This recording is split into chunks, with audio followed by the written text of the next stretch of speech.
Morning বন্ধুরা, সত্যি সোনা ডেল ব্লগ তোমরা সবাই কেমন আছে? সবাই খুব ভালো আছে আর আমি খুব ভালো আছি। তো চলে আসলাম নতুন একটা ভিডিওটা এই যে বিছানা বসে শুরু করছি। এখনও কোনো কাজবাজ কোনো কিছু হয়নি। কাজবাজ বলতে বন্ধুরা বিছানাটা গুছিয়েছি, ঘর ঝাড়টা ঘর মোছা হয়নি। কালকে তো বাড়িতে খাইনি, তোমরা তো জানো, কোনো ভালোবাসা নেই, এটা নেই। তো আমার তো আজকে নীলের ষষ্ঠীর উপোস করেছি, জড়া মন্দিরে যাবো পুজো দিতে বন্ধুরা।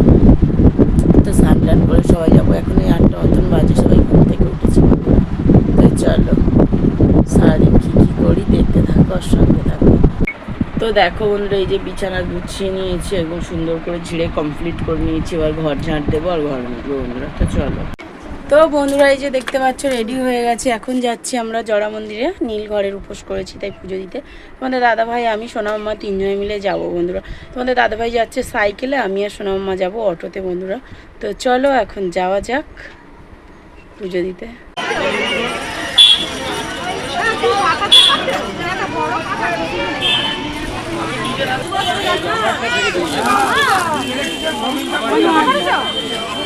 চলো।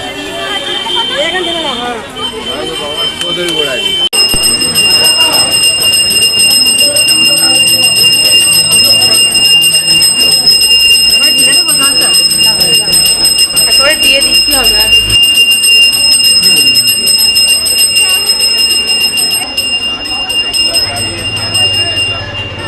তো বন্ধুরা, এই যে জড়া মন্দির থেকে পুজো দিয়ে তাড়াতাড়ি করে বাড়ি চলে এসেছি। আমাদের দেশ বাড়ি থেকে খবর এসেছে আমার ঠাম্মা শাশুড়ি মরে গেছে বন্ধুরা।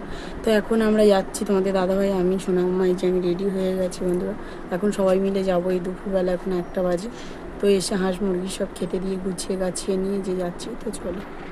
তো বন্ধুরা, তোমাদের তো ভিডিও দিতে পারিনি, আজকের 2 দিন হয়ে গেল। তো আমি নীলঘরের বাতির দিনকে পুজো দিতে গেছিলাম জড়া মন্দিরে। তো তোমাদের তো বলেইছিলাম আমার ঠাম্মা শাশুড়ি মারা গেছিলো। তো আমরা গেছিলাম সেখানে, কোনো ভিডিও করতে পারিনি বন্ধুরা। তারপরে আমরা বাড়ি চলে আসি কালকেরে, যে টাইমেই গেছি সেই টাইমের মধ্যেই কালকে বাড়ি আসি। এসে স্নান টান করে রান্না করে খাই। তো এখন তো আমাদের অছুস চলছে বন্ধুরা, মন মেজাজ ভালো ছিল না, ওই কারণে কোনো ভিডিও করিনি।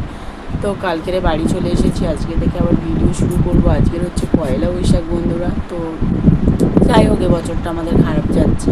আশা করি আগের বছর হয়তো ভালোও যেতে পারে, জানি না কী হবে। তো বেঁচে থাকলে ভালো খারাপ সব কিছু মিলিয়ে আমাদের জীবন বন্ধুরা।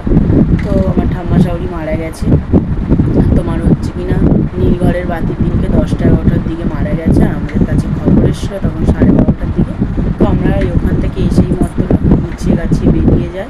ওখানটায় গিয়ে সেই দিনই রাতে 2টো বেজে গেছে ঠাম্মার পুড়িয়ে বাড়ি আসতে আসতে।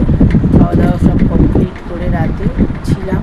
তারপরের দিন সকালবেলা বাড়ি চলে এসেছি, মাদের বাড়ি থেকে দেখা করে শ্বশুরবাড়ি হয়ে বাড়ি চলে এসেছি বন্ধুরা আমরা। যাই হোক, তো আমাদের মধ্যে আর আমার ঠাম্মা শাশুড়ি নেই, অনেকটাই বয়স হয়েছিল, অনেক দিন ধরেই উনি বিছানা সজ্জা হয়ে গেছিলো। অনেক বয়স, শুনলে 110 এরকম হবে বন্ধুরা, অনেকটা বয়স, আরও বেশি হবে ছাড়া কম নয়। তো অনেকটা বয়স হয়ে গেছিলো, তো মারা গেছে উনি। আশা করি ওনার ভালো হয়েছে বন্ধুরা। কষ্ট হচ্ছে আমাদের মনের দিক থেকে, কিন্তু গায়ে ঘা হয়ে গেছিলো, ফোঁড়া হয়েছিল, ওই যে বিছানায় থাকলে যেটা হয়, তো অনেকটা কষ্ট পাচ্ছিলো। তার থেকে উনি ভগবানের কাছে চলে গেছে, ওনার আত্মাটা যেন শান্তি থাকে বন্ধুরা, এই কামনাটাই করি। তো যাই হোক, আর উনি আর আমাদের মধ্যে নেই। ভিডিওটা এই পর্যন্ত, কারণ অনেকদিন ভিডিও দিচ্ছি না, জানোই আমরা ভিডিও দিই না দিলে সব কিছু ডাউন হয়ে যাবে, আরও ভালো লাগবে না। তো ভিডিওটা এই পর্যন্ত বন্ধুরা।